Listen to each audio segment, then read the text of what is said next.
আসসালামু আলাইকুম আবার। আশা করি সবাই ভালো আছো এবং আমার চ্যাপ্টার 7 এর ওয়ান শট পার্ট 1টা দেখছো। সাধারণত ওয়ান শট একটা একটা পার্টেই হয়, কিন্তু যেহেতু চ্যাপ্টারটা অনেক বড় এবং ইম্পর্টেন্ট চ্যাপ্টার, এই কারণে দুইটা ক্লাসে শেষ করার ট্রাই করছি। তো আজকে ওটার পার্ট 2টা নিব, এবং যদি কোনো সমস্যা থাকে পার্ট 1-এ তোমরা কমেন্টে জানাও, আর পার্ট 2তেও সমস্যা থাকলে কমেন্টে জানাও। তো চলো বেশি কথা না শুরু মানে বইলা শুরু করি। তো আজকে যেটা বলবো সেটা হলো নন রেডক্স রিয়েকশন। তো আমরা পার্ট 1-এ রেডক্স পড়ছি, আরো কয়েকটা রিয়েকশন পড়ছি। তো এটা হলো আজকে নন রেডক্স।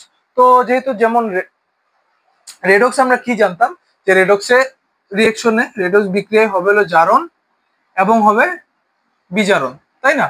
তো সেম ভাবে এইখানে যেহেতু জারণ বিজারণ হইতো, তো জারণ কোনটা ছিল, যেহেতু যখন একটা মৌল একটা ইলেকট্রন দান করে বা গ্রহণ করে, তখন ওর যেহেতু জারণ সংখ্যা যদি এই জারণ সংখ্যা যদি বাড়ে, প্লাস হয়, বাইরে যায় যেটা আগে ছিল ওটাতে, তখন হলে ওটাকে আমরা জারণ বিক্রিয়া বলতাম।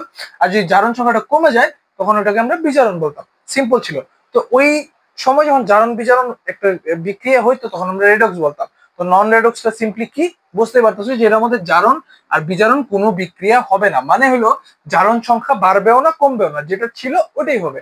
তো সেম ভাবে যেরকম রেডক্স রিয়েকশন চারটা রিয়েকশন, মানে রেডক্স এর মূলত চারটা রিয়েকশন ছিল, এরকম ভাবে নন রেডক্স এর মূলত দুইটা রিয়েকশন। তো প্রথমে যেটা থাকে ওটা হলো প্রশমন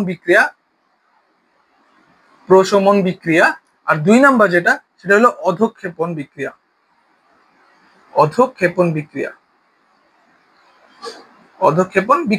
তো প্রশমন বিক্রিয়া এবং অধক্ষেপণ বিক্রিয়া এই মূলত দুইটা।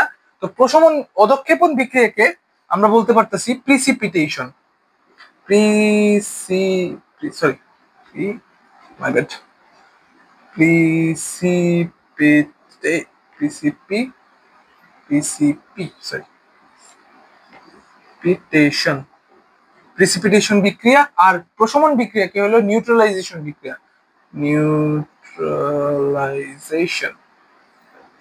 নিউট্রালাইজেশন বিক্রিয়া বলে ইংলিশে, নিউট্রালাইজেশন আর প্রিসিপিটেশন বিক্রিয়া।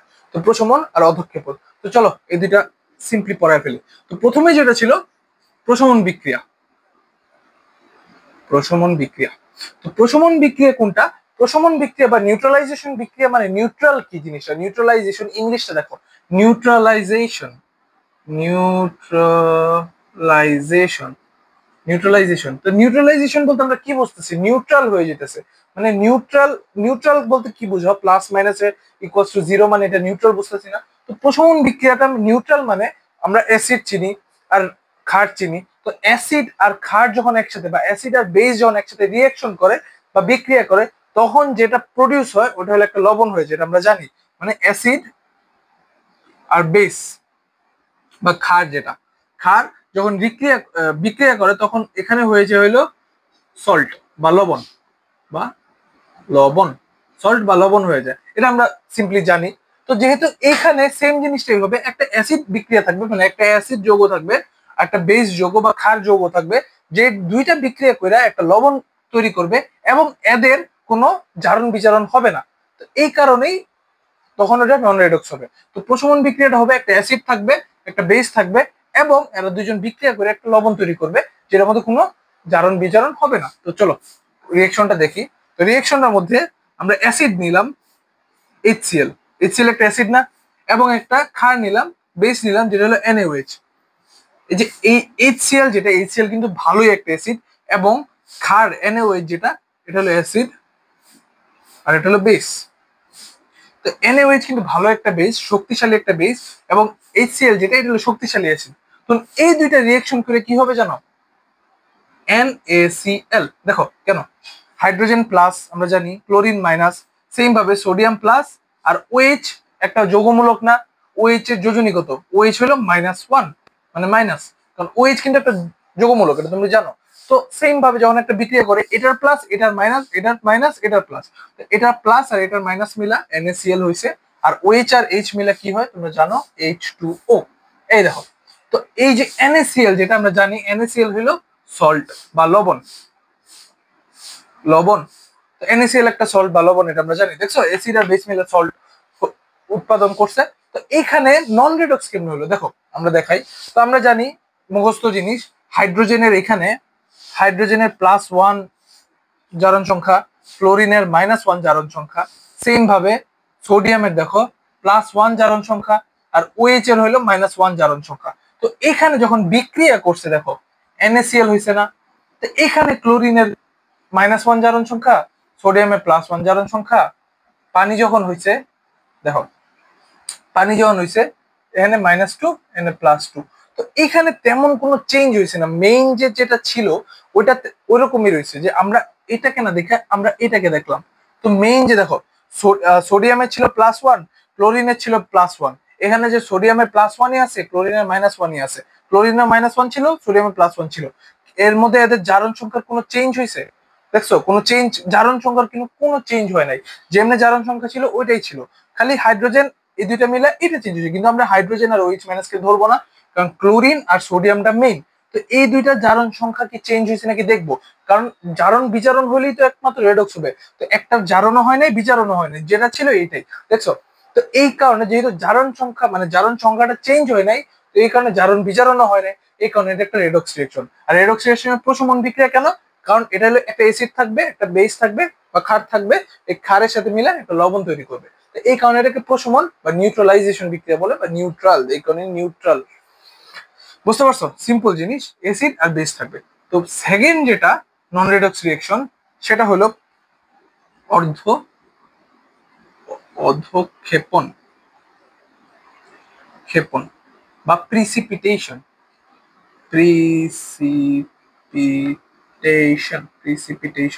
প্রিসিপিটেশন তো অধক্ষেপণ বা প্রিসিপিটেশন। তো অধক্ষেপণ বা প্রিসিপিটেশন বলতে কি বুঝে? ধরো এটা একটা গ্লাস, ঠিক আছে? এখন এই গ্লাসের মধ্যে পানি আছে, প্রথমে একটু চিনি দিলাম, মিশাইলাম, মিক্স হয়ে গেল, আরেকটু চিনি দিলাম, মিশাইলাম, মিক্স হয়ে গেল, তো আরেকটু বেশি চিনি দিলাম, মিশাইলাম, কিন্তু দেখবো ওই সময় চিনিটা নিচে পড়ে থাকে, তাই না?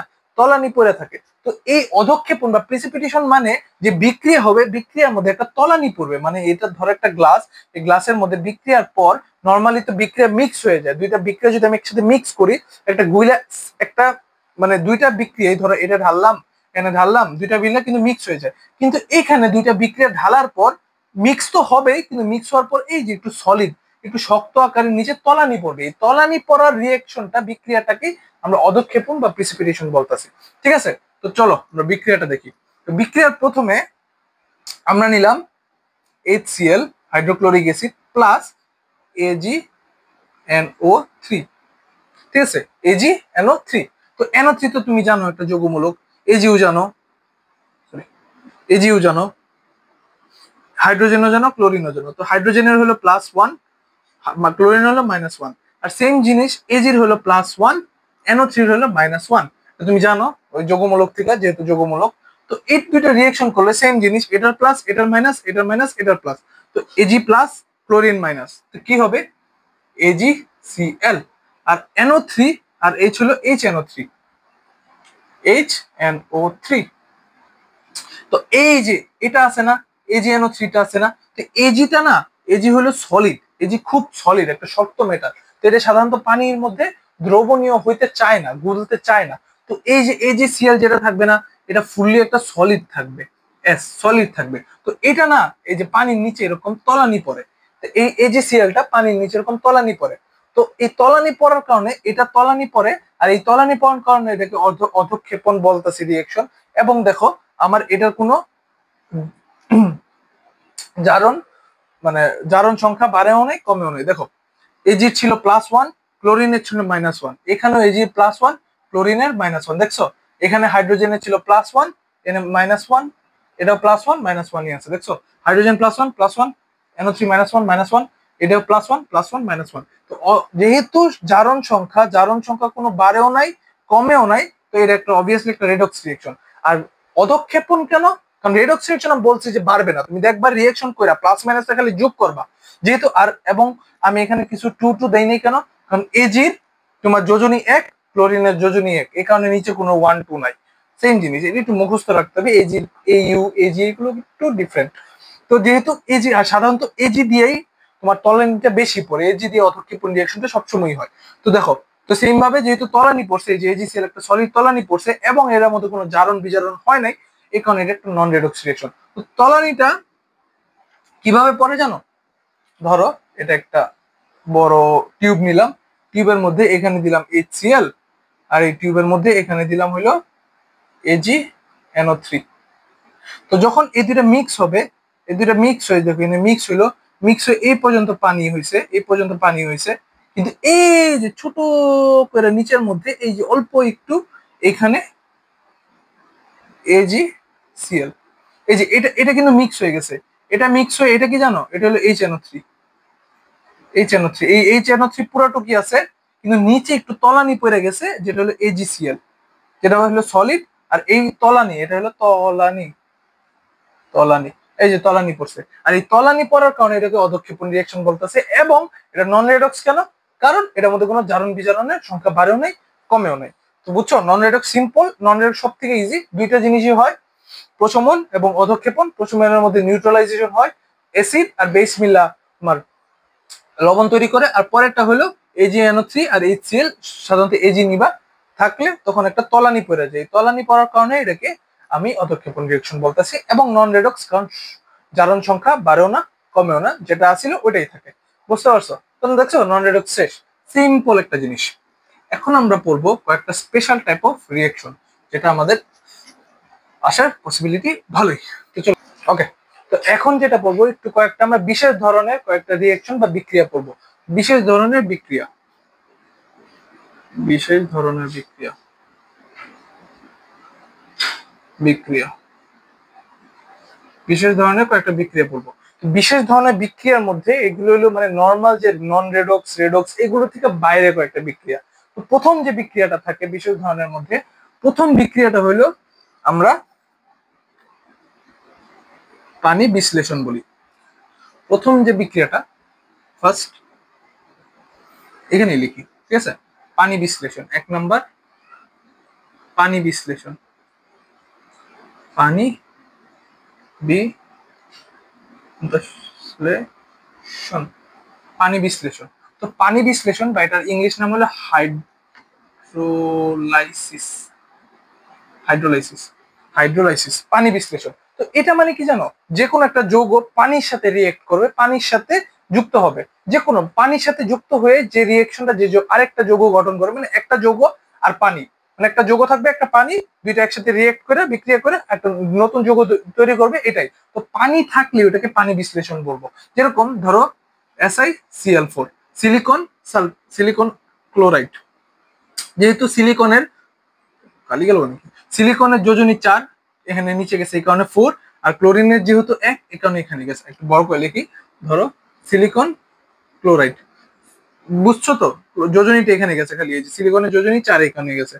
প্লাস কি বলছি, পানি বিশ্লেষণে কি থাকবে, পানি ডাইরেক্ট H2O, পানি থাকবে। পানি থাকলে এটাকে পানি বিশ্লেষণ বা হাইড্রোলাইসিস বলি।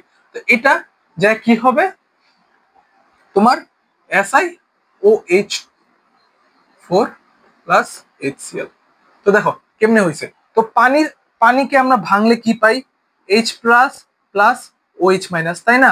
আর সিলিকনের পাইলে এখানে সিলিকন প্লাস আর এখানে হলো মাইনাস, মানে +1 না, তো +4 হবে আর -4 আর কি ধরো, বা +1 -1 প্লাস মাইনাসই ধরো। তো ঠিক আছে, এটা আমরা পাই না, কারণ silicon plus, chlorine minus, hydrogen plus আর OH মাইনাস, কারণ পানিকে ভাঙলে তো H প্লাস আর OH মাইনাস পাবোই। তখন আমরা সেম জিনিস জানি, এটার প্লাস এটার মাইনাস, এটার প্লাস এটার মাইনাস।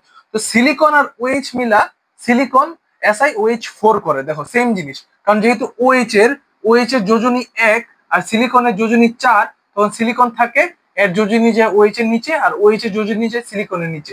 যেহেতু OH এর যোজনী 1 এখানে 0, এখানে 1 বসাতে হয় না, আর সিলিকনের যেহেতু 4 এখানে নিচে এখানে চলে গেছে। তো এটা হয়ে যায় হলো SiOH4। আর HCl তো জানি, কারণ H আর Cl, ঠিক আছে? বুঝতে পারছো? সেম ভাবে তো পানি থাকলে এটাকে পানি বিশ্লেষণ বলতে পারি। পানি থাকে, এই যে পানি আছে, তো এটাকে পানি বিশ্লেষণ বলি। সেম ভাবে ধরো আমি আরেকটা ধরলাম AlCl3, সরি এ আরে AlCl3, অ্যালুমিনিয়াম তো জানি 3 আর ক্লোরিনের 1 প্লাস ডাইরেক্ট পানি দিয়ে দিলাম H2O। তো এখানে কি তৈরি হবে, সেম ভাবে অ্যালুমিনিয়ামের এটা প্লাস এটা মাইনাস, হাইড্রোজেন প্লাস এটা OH মাইনাস।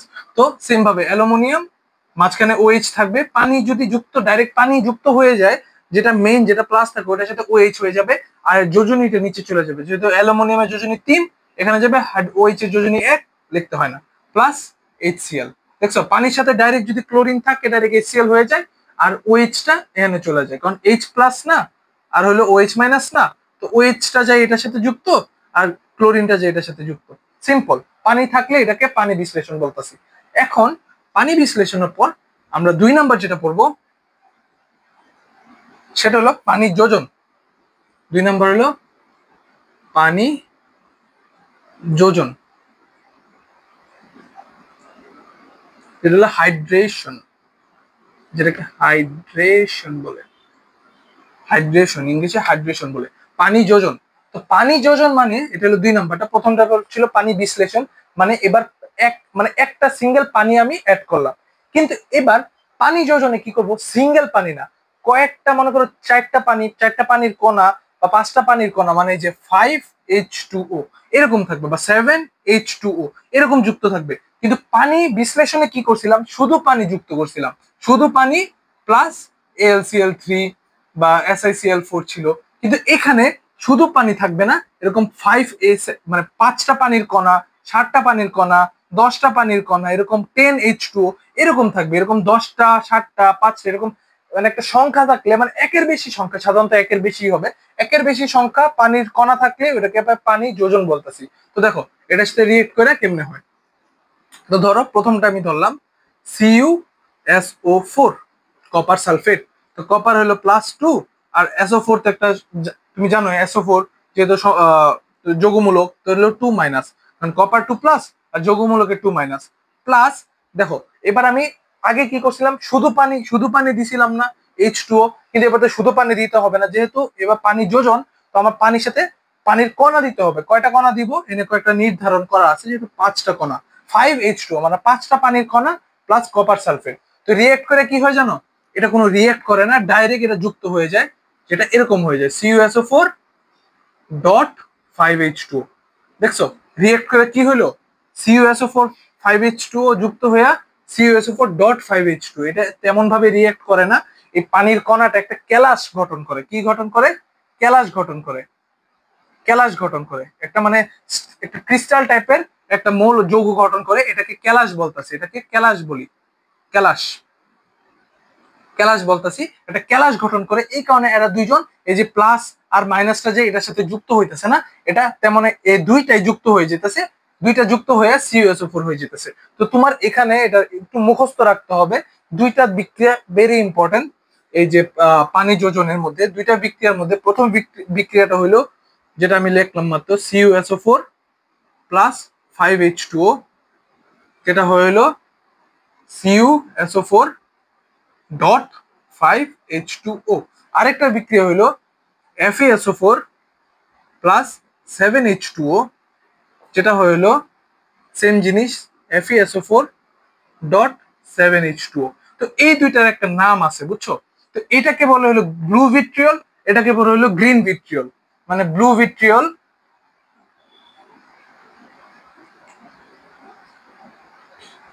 আর এটা হলো গ্রিন ভিট্রিয়ল। এটা হলো তোমার যদি বলে যে ব্লু ভিট্রিয়ল তৈরি করো, এই যে CuSO4 ডট 5H2O। তো ব্লু ভিট্রিয়ল তৈরি করবা কোন প্রসেসে, পানি যোজন প্রসেসে, মানে কপার সালফেট থাকবে প্লাস 5টা পানি থাকবে, 5টা পানি ছাড়া ব্লু ভিট্রিয়ল হবে না। তো কপার সালফেট প্লাস 5টা পানি নিয়ে আমি তৈরি করতে পারবো ব্লু ভিট্রিয়ল। সেম ভাবে আমি আয়রন, এই যে Fe2 প্লাস হলো আয়রন সালফেট প্লাস 60টা পানি নিব। এবার দেখছো পানির অণুটা চেঞ্জ হয়ে গেছে, 60টা পানি যুক্ত হবে কি FeSO4 ডট 7H2। সেম ভাবে পানি যোজনে হবে এটাকে গ্রিন ভিট্রিয়ল। এই দুইটা এমসিকিউ ব্লু ভিট্রিয়ল অনেক আসে, যে ব্লু ভিট্রিয়ল কোনটা, ব্লু ভিট্রিয়ল হবে CuSO4 ডট 5H2, যেটা হলো পানি যোজনে 5টা পানির অণু প্লাস কপার সালফেট যুক্ত হয়ে এনে ডাইরেক্ট ওইটা বিক্রিয়া করবে না, এটাই হবে, খালি মাঝখানে একটা ডট হবে। তো এটাকে বলে ব্লু ভিট্রিয়ল। আর FeSO4 প্লাস 60টা পানির অণু FeSO4 ডট 7H2 হলো গ্রিন ভিট্রিয়ল। বুঝতে পারছো। তো পানি যোজনটা কি হবে, পানির অণু একটার বেশি হবে এবং ওই দুইটা এমন ভাবে বিক্রিয়া করবে যেটা একটা ক্যালাস গঠন করবে, ক্যালাস গঠন করে ওরা ওই বিক্রিয়াটা যে আগে যে যোগটা ছিল ওটা না ভাঙে একসাথে খালি যুক্ত হয়ে যাবে, যুক্ত হয়ে মাঝখানে একটা ডট বসে পড়বে আর পানি অণুটা থাকবে। তো ব্লু ভিট্রিয়ল আর গ্রিন ভিট্রিয়ল এই দুইটা মনে রাখবো, অনেক ইম্পর্টেন্ট। তো এটা গেল পানি যোজন। এখন আমরা 3 নম্বরে আসি। 3 নম্বরটা তো ইম্পর্টেন্ট না, তাও আমরা হালকা পাতলা করে ফেলি, ঠিক আছে।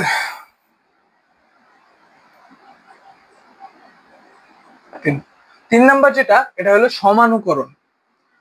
সমানু সরি মূর্ধন্য না, ঠিকই আছে, সমানুকরণ। সমানুকরণ কি জানো? তোমার ঘটনিক আকার ভিন্ন হয়ে যাবে, কিন্তু তোমার যে কেমিক্যাল স্ট্রাকচারটা ছিল বা রাসায়নিক যে তোমার স্ট্রাকচারটা ছিল ওইটা সেমই থাকবে, কিন্তু গঠনটা চেঞ্জ হয়ে যাবে তাপের মাধ্যমে। এটার একটা রিয়েকশনই আছে তোমাদের বইয়ে, যেটা হলো, এটা খালি মুখস্থ রেখে দিও, NH4CnO, সরি NCnO, NH4CnO। তো এই যে এটা না, এটা হলো একটা বড় একটা যৌগ, এটা 3-4টা মিলা একটা বড় যৌগ, এটা মুখস্থ করে ফেলো তুমি, যদি এটা সাধারণত আসে না, তাও যদি আসে যে সমানুকরণের একটা বিক্রিয়া লেখো, তো একটা বিক্রিয়া আছে যেটা তোমাদের বই আছে, NH4CnO। এটাকে আমি যদি মাঝখানে তাপ দেই, এই যে হিট দিলাম, তাপ দিলাম, তাপ দিলাম, তাপ দিলে এটা ভাঙা যাবে। এটা ভাঙা, এটা ভাঙা, কিন্তু আমরা আগে কি পড়ছিলাম, বড় একটা যৌগকে তাপ দিলে ভাঙা 2টা যৌগ হয়ে যায়, 3টা যৌগ হয়ে যায়, কিন্তু এটা ভাঙা খালি গঠনটা চেঞ্জ হয়ে যাবে, কিন্তু তোমার মৌল একই থাকবে, খালি গঠনটা চেঞ্জ হবে। গঠন চেঞ্জ হয়ে কি হয়ে জানো? NH2, এই দেখো NH2 একটা টান, CO NH2, এই দেখো গঠন কিন্তু এটাই আছে, দেখো নাইট্রোজেন 2টা, নাইট্রোজেন 2টা, হাইড্রোজেন 4টা, কার্বন একটা, অক্সিজেন একটা। মানে তোমার রাসায়নিক যে বিক্রিয়া, রাসায়নিক স্ট্রাকচার যেটা, রাসায়নিক স্ট্রাকচার সেম, সরি গঠনটা, গঠন ভিন্ন, খালি গঠনটা ভিন্ন হয়ে যাবে। তোমার রাসায়নিক যে তোমার স্ট্রাকচারটা ছিল এটা সেমই থাকবে, কিন্তু তাপ দেওয়ার পর খালি গঠনটা চেঞ্জ হয়ে অন্য রূপে হয়ে যাবে, কিন্তু তোমার মানে তোমার যে আগে যে যৌগটা ছিল যৌগ কিন্তু সেম, যৌগ এনও যে সেম, এনও মানে এর যে প্রপার্টি গুলো, এর যে জিনিসগুলো আছে এর মধ্যে এর জিনিসগুলো আছে, খালি গঠনটা চেঞ্জ হয়ে গেছে তাপের মাধ্যমে, যেটা হয়ে গেছে NH4CnO থেকে NH2CO NH2। এটা একটু মুখস্থ করতে হবে, ঠিক আছে। এটাকে আমরা সমানুকরণ বলতেছি। সমানুকরণ মানে তাপের মাধ্যমে গঠনটা তোমার ভিন্ন হয়ে যাবে, কিন্তু তোমার আগে যে তোমার রাসায়নিক যে তোমার স্ট্রাকচারটা ছিল ওইটা সেমই থাকবে, বুঝতে পারছো? আর লাস্ট যে স্পেশাল বিক্রিয়াটা আছে ওটা হলো পলিমারাইজেশন বা পলিমারকরণ, যেটা হলো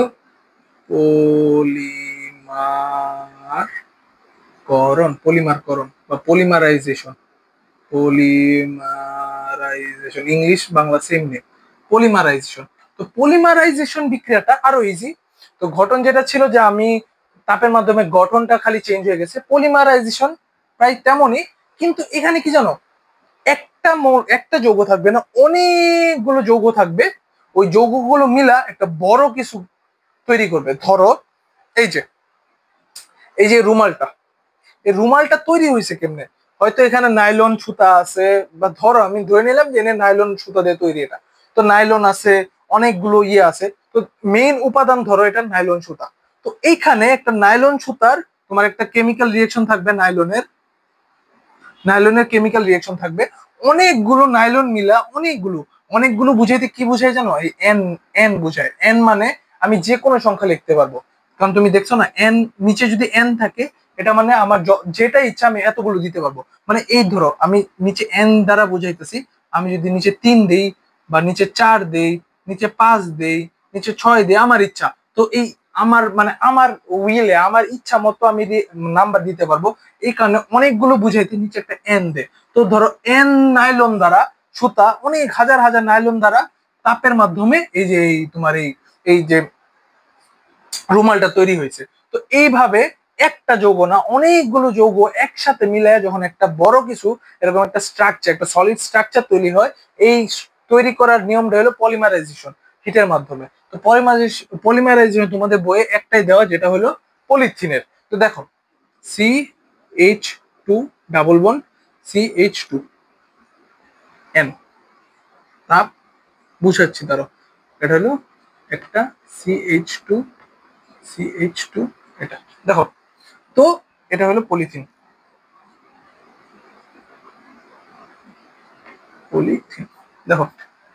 তো এখানে কি হলো, এই যে CH2 ডাবল বন্ড CH2, এটাকে আমরা মিথিন বলি। মিথিন, সরি হ্যাঁ মিথিন না, মাই ব্যাড, সরি, ইথিন বলি। ইথিন, ইথিন হলো এটা তোমরা তোমরা যোগ মানে তোমার চ্যাপ্টারে পড়বা। তো এটা হলো ইথিন। এখানে হলো এই যে দেখো কার্বনের 4টা হাত থাকে, কারণ কার্বনের তোমার 4টা হাত বলতে তোমার হালকা পাতলা বুঝাই দিই। 4টা হাত বলতে এখানে কি বোঝায় জানো? কার্বনের পারমাণবিক সংখ্যা কত? 6 না? তো ও 4টা নিতে পারবে না, তো ওইটা মানে 4টা হাত মানে ও 4টা গ্রহণ করতে পারবে। তো দেখো এর পাশে 4টা হাতে ওর 4টা হাইড্রোজেন বসে, কিন্তু এখানে ডাবল বন্ড বসাইতে কি বুঝাই জানো? এই দুইটা হাইড্রোজেন বসছে, মানে দুইটা হাতে দুইটা হাইড্রোজেন বসছে, আর দুইটা হাত এই যে একটা বন্ধনের মাধ্যমে ডাবল বন্ডের মাধ্যমে আরেকটা কার্বনের সাথে যুক্ত হয়ে এই কার্বনের যেহেতু 4টা হাত হাইড্রোজেন যুক্ত হয়েছে। তো এটা এখন এত বোঝার দরকার নাই তোমার, কারণ এটা তোমার যোগ চ্যাপ্টার সুন্দর করে বুঝাবো। আমি জাস্ট তোমাকে বোঝানোর জন্য যে এই জিনিসটা কি, এটাকে এমনি আঁকা যায় আর কি, এটাকে এমনি আঁকা যায়। এটাকে বলা হলো ইথেন, ইথিন ইথিন ইথিন। তো ইথিন থিকা এটাকে আমি জাস্ট বুঝাইলাম, ঠিক আছে? এটা তোমার এত প্যারা নেওয়ার দরকার নেই। এটা এই দুইটা তুমি মুখস্থ করে ফেলতে পারো, এই যে পলিমারকরণ আর সমানুকরণ, ঠিক আছে? তো ইথিন থিকা দেখো এন নিচে বসাইছি না, এন মানে হলো আমার যত সংখ্যা এতগুলো ইথিন দিব, মানে অনেক সংখ্যা ইথিন একটা তাপের মাধ্যমে, হিটের মাধ্যমে যায়া এই যে এই ডাবল বন্ডটা আছে না, এই ডাবল বন্ডটা ভাঙা যায় এই যে এরকম এরকম হয়ে যায়। পরে এই যে এই স্ট্রাকচারটা যেটা, এটাকে আমরা বলতেছি পলিথিন। এই স্ট্রাকচারটার মাধ্যমে অনেকগুলো মিল একসাথে এই যে এরকম CH2 এটা তোমার তো একটা এরকম, এটার সাথে এখানে CH2 যুক্ত থাকে, এখানে CH2 যুক্ত থাকে, উপরে CH2 যুক্ত থাকে, উপরে CH2, এই যে দেখো একটা মানে ঘরের মতো হয়ে যেতেছে না? এরকম অনেকগুলো হাজার হাজার CH2 যুক্ত হইয়া একটা পলিথিন তৈরি করে। তো মেইন যে স্ট্রাকচারটা পলিথিনের এটা হলো এরকম, একটা বন্ড খালি, একটা হাত খালি CH2, একটা হাত খালি CH2। আর প্রথমে থাকতো হলো প্রথমে ছিল হলো ইথিন, যেটা হলো বন্ধ ছিল একটা দুই মানে ডাবল বন্ডের মাধ্যমে, যেটার কারণে আমি তাপ দিছি, অনেকগুলো ইথিন দিছি, মানে এন সংখ্যক ইথিন দিছি, এন সংখ্যক মানে আমার যতগুলো ইচ্ছা এন সংখ্যক ইথিন নিয়ে তাপ দিয়া আমি এতে বন্ডটা, এই যে মাঝখানে যে ডাবল বন্ডটা ছিল, এই যে ডাবল বন্ডটা ছিল, এটা তাপের কারণে ভাইঙ্গা সিঙ্গেল বন্ড হয়ে গেছে। তখন যে একটা পলিথিনের এই যে রাসায়নিক ঘটনিক স্ট্রাকচার পাইছি, যেটা অনেকগুলো এরকম স্ট্রাকচার একসাথে, যে দেখে যে অনেকগুলো স্ট্রাকচার একসাথে মিলা পলিথিন তৈরি করে। তো এটা তোমাকে সিম্পল ভাবে বুঝিয়েছি। মেইন কারণ যদি এগুলো আসার পসিবিলিটি কম, যদি আসে পলিমানকরণ মানে পলিমারকরণ, ডাইরেক্ট এটা দিয়ে দিবা মুখস্থ, আর সমানুকরণ থাকলে ওটা মুখস্থ করে ফেলবা। তো এই 4টা ছিল বিশেষ ধরনের বিক্রিয়া। তো এগুলো একটু হালকা পড়তে হবে, তোমাকে বুঝানি যতটুকু আমি বুঝাই দিছি। এখন আমরা আরেকটা ইন্টারেস্টিং টপিক পড়বো, চলো। তো এখন ওকে, তো এখন যে জিনিসটা পড়বো এটা ওয়ান অফ দ্য ইম্পর্টেন্ট, বলা যায় এই চ্যাপ্টার সব থেকে ইম্পর্টেন্ট একটা জিনিস, রেডক্স আর নন রেডক্স এর সাথে সাথে। সেটা হলো, আমি 3টা স্টার দিই বড় বড়, কিন্তু অনেক ইম্পর্টেন্ট। সেটা হলো লা শাতেলিয়ার নীতি। লা শাতেলিয়ার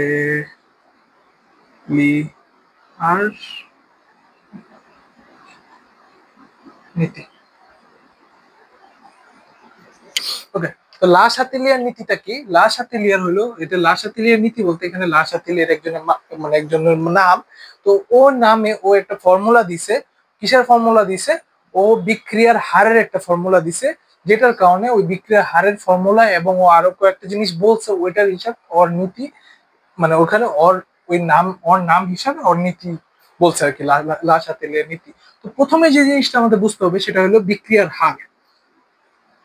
বিক্রিয়ার হার, তো বিক্রিয়ার হার বলতে আমরা কি বুঝি? বিক্রিয়ার হার বলতে একটা বিক্রিয়া, যখন একটা বিক্রিয়ক, এর পাশে তোমার বাম পাশে তো একটা বিক্রিয়ক বা একটা যৌগ থাকে, তাই না? ধরো PCl5,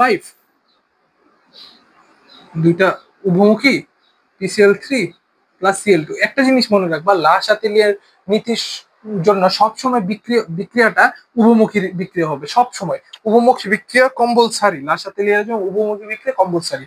তো এখানে যেহেতু বিক্রিয়ার হার বলতে বোঝায় যে এই যে বিক্রিয়কটা, এটা যেহেতু এটা বিক্রিয়ক না, আর এটা হলো উৎপাদক আর কি। তো বিক্রিয়কটা কতটুক হারে, মানে কতটুক পরিমাণ উৎপাদক ও মানে উৎপাদন করবে উৎপাদকটা, বিক্রিয়কটা কতটুক হারে উৎপাদন করবে উৎপাদককে, ওইটাকে বিক্রিয়ার হার বলে। মানে কতটুক রেটে, মানে কতটুক হয় যদি এত পরিমাণ বা এত পরিমাণ উৎপাদন করবে, উৎপাদক উৎপাদন করবে কতটুক হারে বা কতটুক পরিমাণ, ওইটাকে আমরা বিক্রিয়ার হার বলতেছি। ঠিক আছে, তো এই বিক্রিয়ার হারটা মনে রেখো। এখন যেটা পড়বো লাশাতেলিয়ারের প্রথম যে ও একটা গ্রাফ দিছে, গ্রাফটা কি জানো? এই ধরো একটা গ্রাফ আঁকলাম,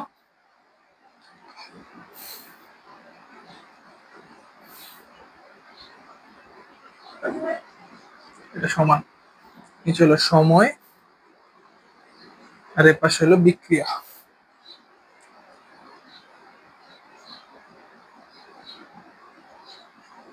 আর এটা হলো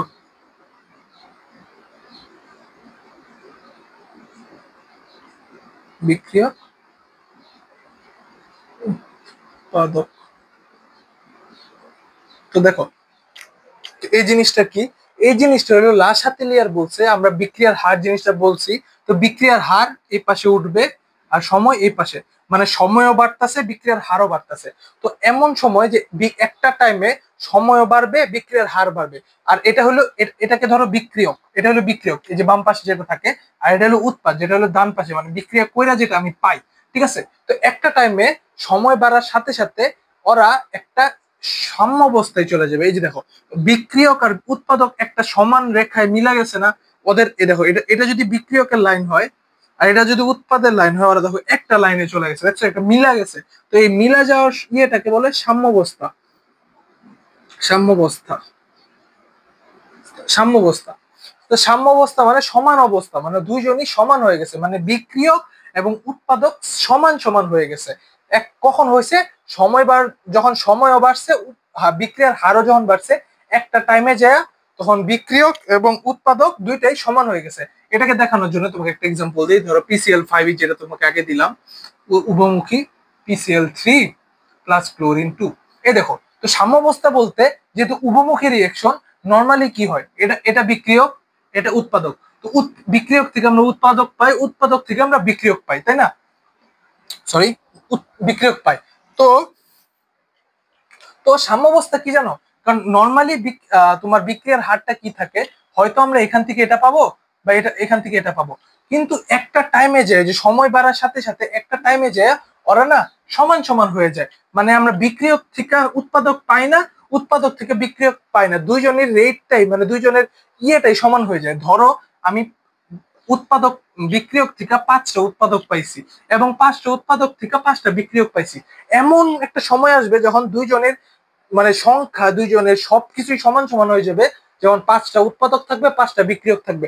তখন আর কোনো উৎপাদক আর বিক্রিয়ক দুজন নিজেদের মধ্যে বিক্রিয়া করবে না, যে উৎপাদক কখনো বিক্রিয়ক হবে না তখন, আর বিক্রিয়ক তখন আর উৎপাদক হবে না, আর একটা সাম্য অবস্থায় ইকুয়াল স্টেটে চলে যাবে। আর এই ইকুয়াল স্টেটটাকে আমরা সাম্য অবস্থা বলতেছি। এই সাম্য অবস্থায় যায় কখনো বিক্রিয়ক আর উৎপাদক হবে না, উৎপাদক আর বিক্রিয়ক হবে না। আর এই থিওরিটাই দিছেন লাশাতেলিয়ার। কখন হবে? সময় বাড়ার সাথে সাথে এবং বিক্রিয়ার হার যখন বাড়তে থাকবে এবং সময় বাড়তে থাকবে, একটা সময়ে যায় উৎপাদক এবং বিক্রিয়ক দুইটা এক সমান হয়ে যাবে। দুইটা যেহেতু এই দুইটা তখন না সমান না, তাই না?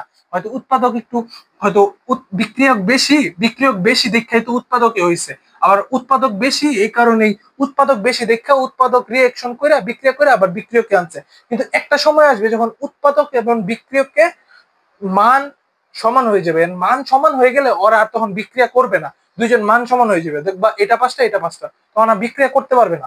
তখন ওরা যখন সাম্যাবস্থায় থাকবে বিক্রিয়া করবে না, তখন লাশাতেলি একটা জিনিস বলছে যে কয়েকটা জিনিসের কারণে ওরা তো ওই সাম্যাবস্থা থেকেও বিক্রিয়া করতে পারে।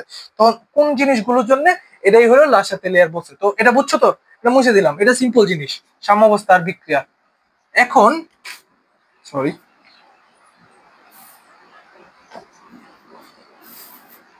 তখন লাশাতেলিয়ার বলছে কি জানো, কি কি কারণে তোমার বিক্রিয়কে, মানে এই যে সাম্যাবস্থা থেকে বিক্রিয়ক আর তোমার উৎপাদকের ডিফারেন্স ঘটে, কখন বিক্রিয়া আবার হবে। এটা হইলো প্রথম হইলো তাপের জন্য হয়, 2 নাম্বার হইলো চাপের জন্য হয়, এবং 3 নাম্বার হইলো ঘনমাত্রা।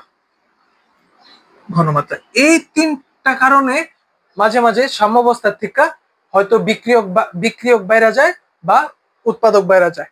তো এই যে এই 3টার প্রভাবেই আমরা সাম্যাবস্থার 3টার প্রভাবটা শিখবো। এইটাই ইম্পর্টেন্ট। তো প্রথমে আমরা শিখবো, চলো সাম্যাবস্থায়, সাম্য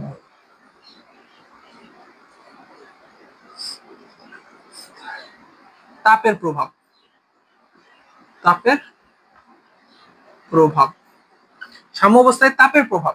তো তাপের সাম্যাবস্থায় কি প্রভাবটা ঘটে? তো সাম্যাবস্থায় তাপ, তো একটা বিক্রিয়া আমরা তাপ বলতে কি বুঝি? তাপ বলতে আমরা দুইটা জিনিসই বুঝতে পারি, একটা হলো তাপ হারি বিক্রিয়া, তাপ হারি বিক্রিয়া, আর একটা হলো তাপ উৎপাদী,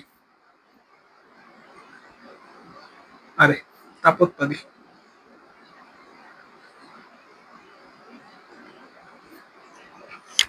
তাপ হারি বিক্রিয়া এবং তাপ উৎপাদ বিক্রিয়া। তাপ হারি বিক্রিয়া কি? একটা বিক্রিয়ার সময় যখন বিক্রিয়া করে তাপ ও ছাইরা দেয় ওটাকে আমরা তাপ হারি বিক্রিয়া বলতে পারি।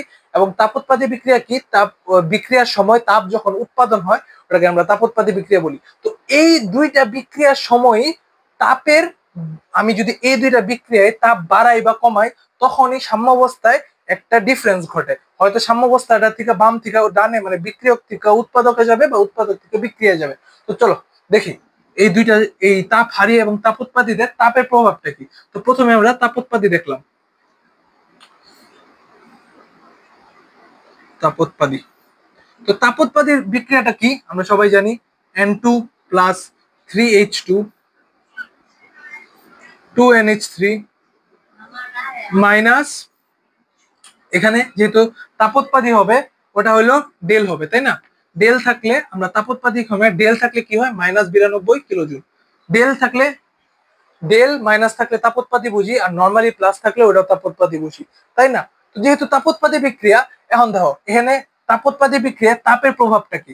তাপোৎপাদী বিক্রিয়ায় আমি যদি তাপ বাড়ায় দেই, তাপোৎপাদী বিক্রিয়া আমি যদি তাপ বাড়ায় দিই তখন কি হয় জানো? বিক্রিয়াটা উল্টা হয়ে যায়। এটা তাপোৎপাদী বিক্রিয়া কেমনে বুঝবা? বললামই তো, তোমার এই যে ডেল থাকলে আর মাইনাস থাকলে তাপোৎপাদী, আগের পার্টে পড়াইছিলাম।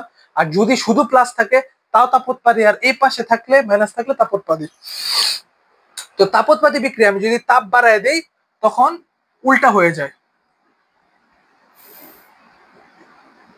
উল্টা হয়ে যায়। মানে এই যে 2NH3 থেকে আমরা এটা পাই। নর্মালি কি হয় যে এটা বিক্রিয়ক আর এটা উৎপাদক না, তখন তাপোৎপাদী বিক্রিয়া তাপ বাড়ায় দিলে আমরা উৎপাদক থেকে বিক্রিয়ক পাই, মানে উল্টা হয়ে যায়। আর তাপ কমায় দিলে তখন সোজা, তখন সোজা, মানে তখন বিক্রিয়ক থেকে তাপোৎপাদী, নর্মাল যে সিস্টেমটা। আর তাপোৎপাদীর সময় তাপ বাড়ায় দিলে উল্টা হয়ে যায়, এটা মনে রাখবা। এবং তাপ হারির মধ্যে, তাপ তাপ হারির মধ্যে কি হয়, তাপ হারির একটা বিক্রিয়া লিখি, সেম বিক্রিয়াটাই N2 প্লাস O2, উভমুখী অলওয়েজ, উভমুখী ছাড়া লাল সাথে লেয়ার হবে না, 2NO। আর তাপ হারির সময় ডেল থাকলে প্লাস থাকে আর ডেল না থাকলে মাইনাস থাকে। ডেলটাই মনে রাখবো বেশি, ডেল মাইনাস মানে তাপ হারি, তাপ উৎপাদী, আর ডেল প্লাস মানে তাপ হারি। তো তাপ হারির মধ্যে কি হয়, তাপ হারির বিক্রিয়ার মধ্যে আমি যদি তাপ বাড়ায় দেই তখন সোজা বিক্রিয়া হয়ে যায়, মানে নর্মাল উৎপাদক থেকে, কি বলি, বিক্রিয়ক থেকে উৎপাদক পাই। আর তাপ কমায় দিলে উল্টা, উল্টা মানে বিক্রিয়ক, উৎপাদক থেকে বিক্রিয়ক। তো দেখছো তাপ হারি এবং তাপ উৎপাদী কিন্তু দুইটা উল্টা।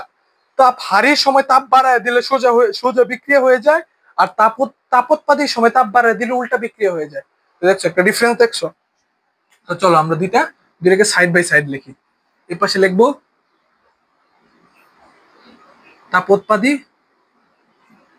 তাপোৎপাদী, আর এই পাশে লিখলাম তাপ হারি।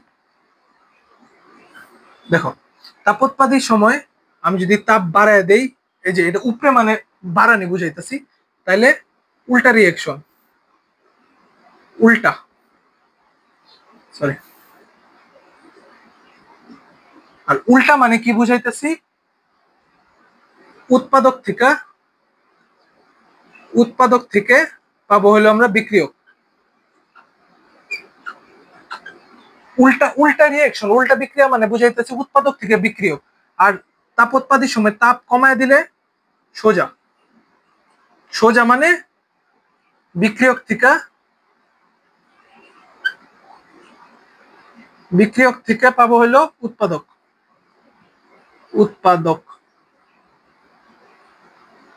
উৎপাদক, বিক্রিয়ক থেকে পাবো উৎপাদক, সোজা তাপোৎপাদী। আর তাপ হারির সময় তাপ বাড়ায় দিলে সোজা, সোজা তো বুঝছই, আর তাপ কমায় দিলে উল্টা। দেখো এই জিনিসটা স্ক্রিনশট নিয়ে নাও যাতে তোমার পরে যা সুবিধা হয়। তাপোৎপাদীর সময় তাপ বাড়ায় দিলে উল্টা রিয়াকশন, উল্টা মানে ওই ডান থেকে বামে আসবে, উৎপাদক থেকে আমি বিক্রিয়ক পাবো। আর তাপ কমায় দিলে সোজা, বিক্রিয়ক থেকে মানে নর্মাল বাম থেকে ডানে যাবে। আর তাপ হারির সময় নর্মালি তাপ হারির সময় কি হয়, তাপ যদি বাড়ায় দেয় সোজা রিয়াকশন মানে বিক্রিয়ক থেকে উৎপাদক। আর তাপ হারির সময় তাপ কমায় দিলে উল্টা মানে উৎপাদক থেকে বিক্রিয়ক, মানে তাপোৎপাদীর উল্টাই তাপ হারি। বুঝছো? তো তাপ হারিটা মনে রাখবা, তাপোৎপাদী অটোমেটিক মনে থাকবে। তো এটাই ছিল সমঅবস্থায় তাপের প্রভাব। সমঅবস্থায় যখন থাকে তখন যদি তাপোৎপাদী বিক্রিয়া থাকে, তখন যদি এটা সমঅবস্থায় থাকে তখন তাপ বাড়ায় দিলে উল্টা বিক্রিয়া হয়ে যাবে, মানে উৎপাদক থেকে তখন বিক্রিয়ক হওয়া শুরু করবে। আর তাপ কমাই দিলে বিক্রিয়ক থেকে উৎপাদক হওয়া শুরু করবে সাম্যাবস্থায়। সেম ভাবে ওইটা তাপ হারির ক্ষেত্রে যায়। তো বুঝতে পারছো সাম্যাবস্থায় তাপের কি প্রভাব? তাপের প্রভাব মাত্র এই যে তাপোৎপাদী আর তাপ হারির ক্ষেত্রে। তখন তাপ কমায় দিলে কি হবে, তাপ বাড়ায় দিলে কি হবে, এটা হলো এর প্রভাবটা। এখন আমরা তাপের প্রভাব বলছি, এখন আমরা চাপের প্রভাব করব। তাপ তো বুঝছো তাই না? এখন হলো চাপের প্রভাব, সাম্যাবস্থায় চাপের প্রভাব। তো ধরো একটা আমি সেম বিক্রিয়াটাই লিখলাম 3H2 উপমুখী 2NH3। এখন বলবো ভাইয়া এটা তো তাহলে তাপোৎপাদী রিয়াকশন। হ্যাঁ, কিন্তু আমরা কি এখন তাপ করতেছি? আমরা করতেছি চাপ। তো চাপোৎপাদী কি কই, সরি, তাপোৎপাদী রিয়াকশন বা তাপ হারি রিয়াকশন ওইটা ম্যাটার করে না। রিয়াকশনের মধ্যে তোমার তাপ, যখন আমরা তাপ পড়বো, তাপের প্রভাবটা পড়বো, তখন দেখতে হবে কোন বিক্রিয়া। কিন্তু চাপের সময় বিক্রিয়াটা দেখতে হবে না, যে বিক্রিয়া দেখতে হবে না যে এটা তাপোৎপাদী নাকি তাপ হারি বিক্রিয়া, কিন্তু তাপের সময় এটা খেয়াল রাখতে হবে। আর চাপের সময় যে কোনো একটা বিক্রিয়া দেখলে মানে বিক্রিয়া হইলেই হবে, তাপের সময় নিয়মটা একটু আলাদা। তো তাপের সময় নিয়মটা কি? এ দেখো, এন এর আগে কয়টা N2 বলতো? এন এর আগে কিছু নাই মানে কি এক আছে না? সবসময় বলছিলাম না কিছু নাই মানে এক। তো এন এর আগে এক আছে। আর H2 এর আগে কয়টা H2? তিনটা H2। তো যদি আমি 1+3=4, তো বিক্রিয়কের টোটাল সংখ্যা, সামনের সংখ্যাটা যোগ করলে আসে 4, আর উৎপাদকের টোটাল সামনের সংখ্যা যোগ করলে আসে 2। তো কোনটা বড়? অবভিয়াসলি 4, 2 থেকে বড় না। তো মনে রাখতে হবে, যদি তোমার এটা তো বিক্রিয়ক তাই না, এটা বিক্রিয়ক না, এটা আমরা সবাই জানি বিক্রিয়ক। তখন মনে রাখতে হবে যদি বিক্রিয়কের টোটাল সংখ্যা মানে এই এই যতগুলো মৌল থাকে, মৌলের যে সামনের সংখ্যাটা, যতগুলো বিক্রিয়কের মধ্যে যতগুলো মৌল আছে সবগুলো যোগ করে যদি তোমার উৎপাদকের থেকে বেশি হয়, তখন আমি যদি চাপ বাড়ায় দেই তখন সোজা রিয়েকশন হবে, সোজা। আর চাপ কমায় দিলে উল্টা। জিনিসটা বুঝছো? এখানে বিক্রিয়কের নাম্বারটা যদি উৎপাদক থেকে বড় থাকে, এটা তো বিক্রিয়ক তুমি বুঝতেছই, বিক্রিয়ক। তো বিক্রিয়কের নাম্বারটা যদি উৎপাদকের থেকে বড় থাকে, তখন যদি আমি চাপ বাড়াই, এই যে চাপ বাড়াইতেছি, তখন সোজা রিয়েকশন যায় মানে এদিকে রিয়েকশন যায়।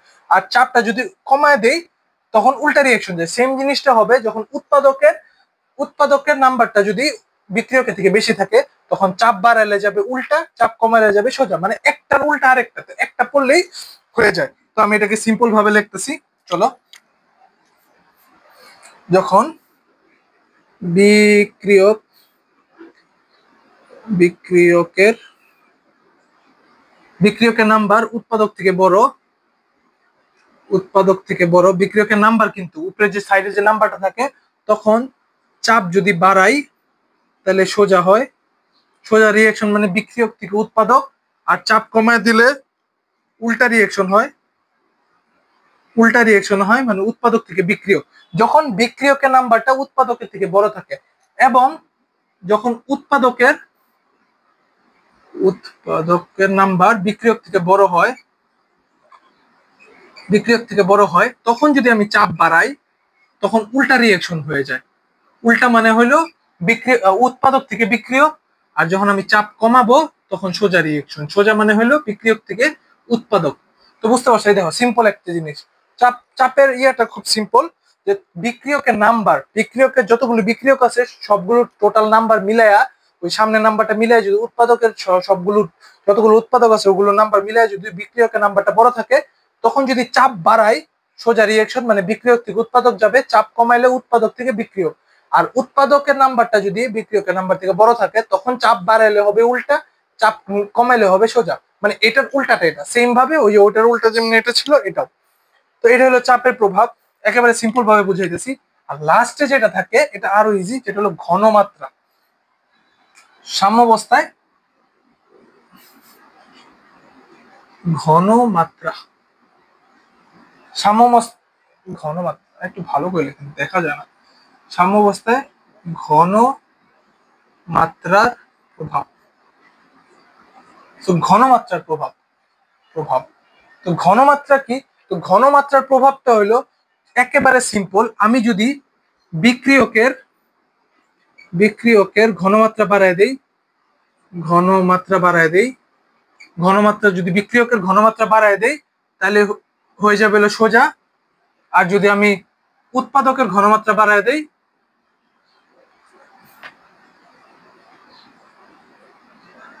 উৎপাদকের ঘনমাত্রা বাড়ায় দেই তাহলে কি হবে? উল্টা। এইটা একেবারে ইজি ঘনমাত্রাটা। তো ঘনমাত্রার সময় ঘনমাত্রায় সোজা বিক্রিয়া কোনটা হবে? যখন আমি বিক্রিয়কের ঘনমাত্রা বাড়ায় দিব, যে বিক্রিয়কের পাশ থাকে না, এটার ঘনমাত্রা বাড়ায় দিলে তখন বিক্রিয়ক থেকে উৎপাদক হবে, মানে সোজা বিক্রিয়া।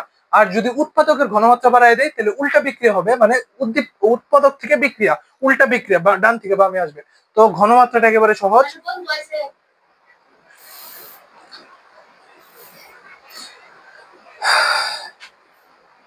তো উৎপাদকের ঘনমাত্রা বাড়ায় দিলে উল্টা রিয়েকশন হবে, মানে উৎপাদক থেকে বিক্রিয়কের অবস্থা হবে। তো এটা একেবারে ইজি। তো বুঝতে পারছো? তো ঘনমাত্রা, তাপ আর তোমার এই চাপের জিনিসটা একেবারে ইজি, তুমি এটা বুঝলেই হয়েছে। যে তাপটা একটু টাফ, তাপটা একটু বুঝতে হবে যে তাপ হারি এবং তাপ উৎপাদিত সময় কোনটা, উল্টা। একটা শিখলে আরেকটা তুমি বুঝতে পারবা। চাপের ক্ষেত্রেও সেম আর ঘনমাত্রার ক্ষেত্রেও সেম। তো এটা ছিল লা শাতেলিয়ার নীতি, একেবারে ইজি ভাবে বুঝাই দিছি। যদি এটা কোনো আরো প্রবলেম থাকে তাহলে আমাকে জানাও, যাতে এটার উপর তাহলে আমি একটা বড় একটা ক্লাস নিব, আরো বড় করে। এটাকে একেবারে সিম্পল ভাবে বুঝাইছি, আই গেস বোঝার কথা। যদি তাও সমস্যা থাকে তাহলে এটার শুধু এই টপিকের উপর একটা ক্লাস নিব। তাহলে বইলো যদি সমস্যা, বুঝতে কোনো সমস্যা থাকে কমেন্টে জানাও। আজকের জন্য এইটুকুই, চ্যাপ্টার এইটুকুই ছিল। চ্যাপ্টার একটা ছোট পার্ট আছে, ওইটা তো ইম্পর্টেন্ট না, যেগুলো ইম্পর্টেন্ট এগুলো ওয়ান শট ক্লাসে তো ইম্পর্টেন্ট গুলি করায়, তো ইম্পর্টেন্ট গুলি করাইলাম। আই গেস আর কোনো সমস্যা হবে না, সমস্যা হলে জানাও। আজকের জন্য এইটুকুই, রেজওয়ান বিদায় নিতেছি। ভালো থাকো, সুস্থ থাকো, টাটা।